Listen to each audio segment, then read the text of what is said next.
Yeah, I mean, if we move beyond the awful humanitarian issues, there are some geopolitical issues here, and in that sense, there's an interesting angle because Erdogan was rattling the cage with Greece very, very aggressively. In a pre-election environment, he could do some very ugly things because this is an existential election for him. And clearly he looks quite... This is the election coming up on May 14th. Correct. This is a presidential election where he must get 50%, at least in the second round. And it's the first time where it looks pretty definitive that he's starting way behind in terms of popularity. Now, an event like this, the attempted coup in Turkey, I always compare it to 9/11 in the U.S. And that sounds a strange comparison, but it allowed people to rally around the flag and for him to consolidate power.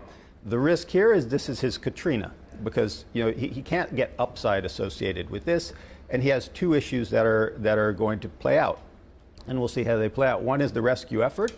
If the rescue effort is mishandled and people get frustrated, there's backlash. The other issue, of course, is the buildings and which ones have gone down. The population in this area has doubled since the last earthquake and when Erdogan first came to power.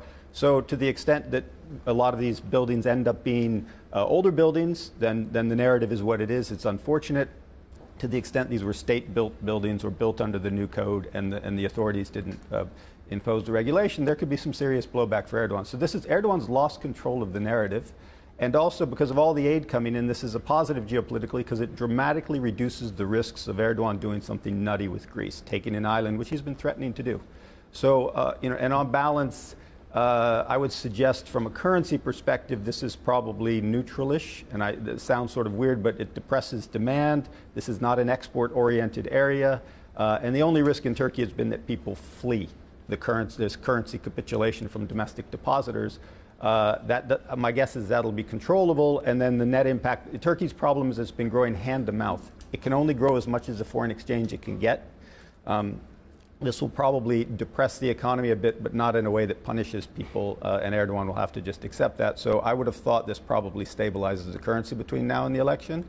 Erdogan loses control of the narrative, which in a strange way is a healthy thing, because when he's in control of the narrative, he can do some nutty things.